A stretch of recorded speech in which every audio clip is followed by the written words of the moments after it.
Hello everybody, welcome back to another video. I'm hoping you guys are all having a fantastic day. And November is here. Meteorological November has begun as of yesterday. I'm kidding, there's no such thing as meteorological November. But meteorological fall and astronomical fall is well under its way, and it's going to start looking more like winter as we push into the long range. A good chance of storms, snowstorms if you will, and lots of activity. But before we get into that range, it looks as if we could be looking at some very pleasant weather, depending on where you live, the magnitude of that pleasantness. Alright, but before we get any further, if you guys would like to consider subscribing to this channel, if you like what you're seeing, you like the weather, consider doing so. Check out other videos and see for yourself. And if you are a returning viewer, liking the video would be amazing. So that would be amazing if you could like that. Alright, so like the video. Without further ado, let's get into this. So, Ecmwf is the European model, usually regarded as one of the best models that goes out to 240. Medium to long range model, really usually short to medium range. Notice, right now, not much going on. We do have a bit of snow showers across the northeast and into portions of southwestern Canada and across southern Canada. Snow showers, but as we push into, election day, here in for those that live in America, we have election, United States, we have election day tomorrow. So for that, it looks absolutely beautiful. I mean, almost no area seeing any precipitation at all. The only areas seeing significant precip are the northwestern, really just Washington and Oregon, northwestern parts of those states. Anywhere else, I mean, look at that. Very warm, or at least dry, which could be obviously a pretty important factor as more people would be willing to go out to vote versus when there's a full-fledged blizzard, which we could see in a couple days from this Tuesday. And notice that as we push into Wednesday, for example, this is now early Wednesday morning, we continue seeing this precipitation across the west, but though it doesn't really move much, and notice it kind of dwindles, and we wait for the next storm, which moves in on early Thursday, late Wednesday, and this one looks quite powerful. Lots of rain, lots of snow in the higher elevations where the cold air is suffice enough to provide those temperatures for the snow. And as we push this forward, notice we see several storms ripping away. Lots of snow across Alberta and into portions of Saskatchewan and Manitoba. More precip streaming onto the northwest, and this stays limited to the west for quite a while, and just a huge barrage of storms. I mean, you can see that the precip is still coming in, kind of the southern flank of this big storm that's going to come in on Thursday. On Friday, the southern flank moves into the northwest, and as it does so, it brings, again, a lot of precip, and it looks as if at around this time is when the atmospheric conditions are suffice enough to produce this precip and bring it out into the plains, which once it does so, things look very interesting. This is now late Friday, early Saturday. Notice we start seeing widespread snow across Nevada, Idaho, Washington, Oregon, into Montana. This probably won't be record-breaking amounts of snow, though again, what is a record? I mean, a record is a ton of snow, and you could still get a ton of snow without seeing a record, so if you will, that's kind of flawed. But definitely a good amount of snow, but really the strength of the storm comes to full fruition once it reaches late Saturday, early Sunday, when this thing moves out into the plains of Wyoming and Colorado, where the geographical environment and the features don't end up tearing apart the storm, because when you have mountains, that can interfere with a lot of the moisture flow and all that good stuff, if you will. And notice it comes out here 984, already a very strong system, very strong winds with the help of a extremely strong high pressure. I mean, this thing's a beast of a high pressure. We actually have two of them at quite a different angle, this one across Quebec, but strong winds gusting across the plains. This would bring very warm temperatures across much of these locations prior to the storm. And again, it will be warm this whole week prior to the storm. And notice, obviously, once this comes out into the plains, we start seeing very heavy snow amounts. So up until Sunday, the snow doesn't look too heavy across the west, but once this system gets strong, which all models at this point are indicating a pretty strong beast, this could get interesting, to say the least. And notice that as this pushes out into the plains, portions of Montana, southern Canada, southern Manitoba, southern Saskatchewan, and southern Alberta, lots and lots of snow. An exact the exact track of this will determine, whether or not the snow maybe occurs more across North Dakota, South Dakota, or more across Idaho and into portions of, southeastern British Columbia, or further to the south. And there's a lot of different variations with the models, but generally they're in relatively pretty good agreement for it being a week out. In all models are showing a storm.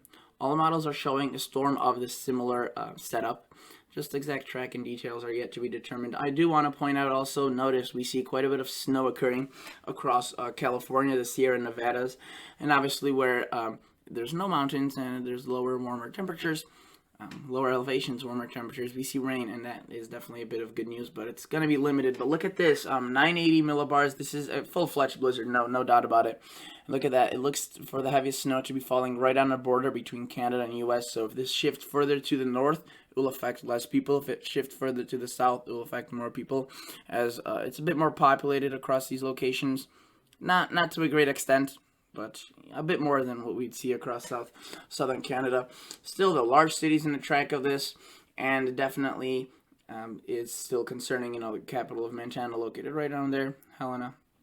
And as we push this, notice this thing wraps itself up. Very strong snow still occurring way into central Canada. And at first, the rain side of this storm doesn't look impressive. It's really the snowy side and the freezing rain side, or the icy side. You can see some freezing rain right there.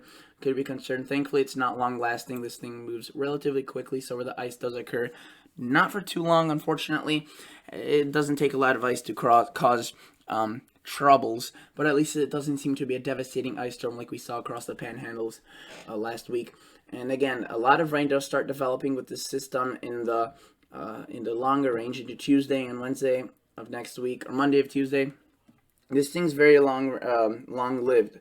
It's going to be alive for quite a while and impacting a good portion of the United States. Notice a cold front drags itself, and we start seeing more snow erupt across the Rockies into Colorado, and more precipitation in terms of the form of rain, and another possible storm right there you can see impacting the Midwest, further locations further to the south, and this moves off into the Northeast.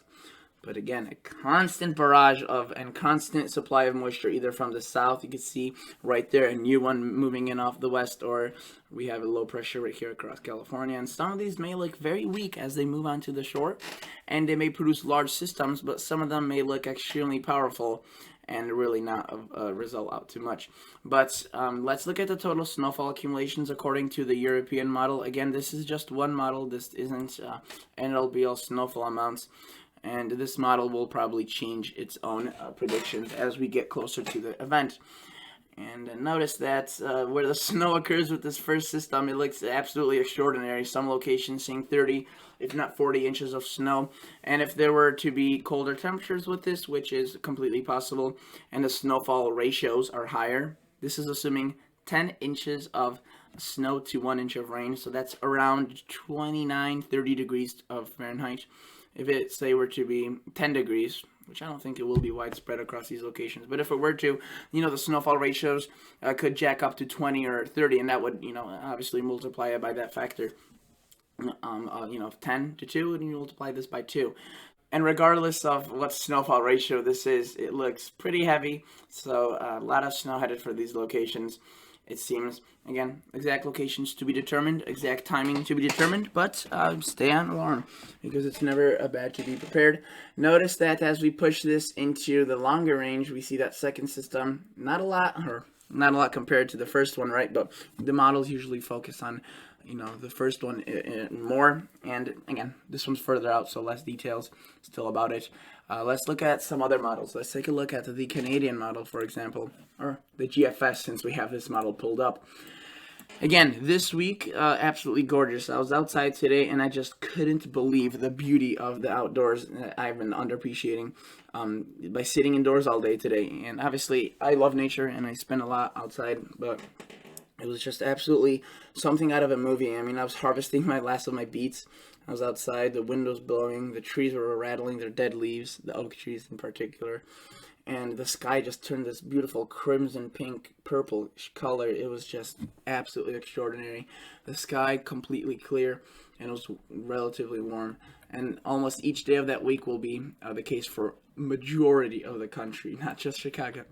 And though, again, this will change as we push into the weekend, 18Z Friday, so this is at around 2 o'clock Friday afternoon. You can see a lot of precipitation developing. This thing sticks around for quite a while as this bombs out into a beast. Again, similar GFS showing lots of snow, not much rain, but again, we do see a cold front develop and potentially another beast form. The GFS has this second system much stronger across potentially Minneapolis, seeing a good dose of snow into much of the arrowhead of Minnesota, maybe a bit further to the east, west, and things keep active. We see more precip floating around, more precip chances forming, and even potentially a tropical system that is now poised to impact a good portion of Central America.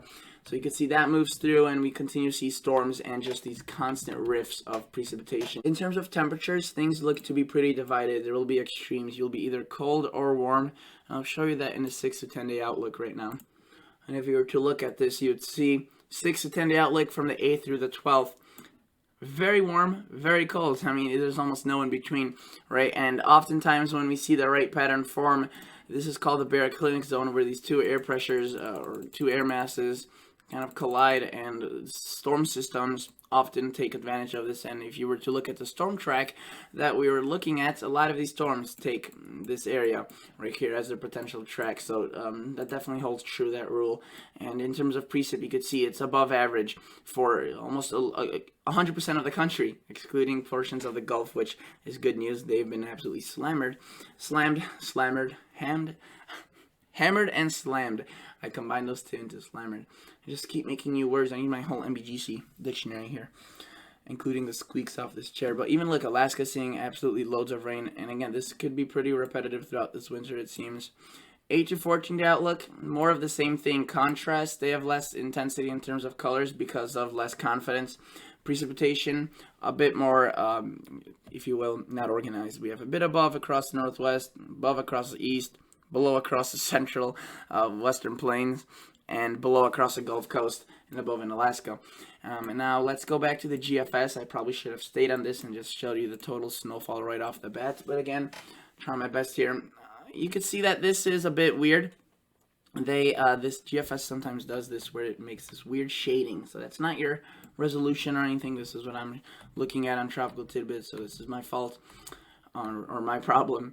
And I don't know if maybe I could go to total positive snow depth change. This one's usually, higher regarded. Oh, it does include sleet.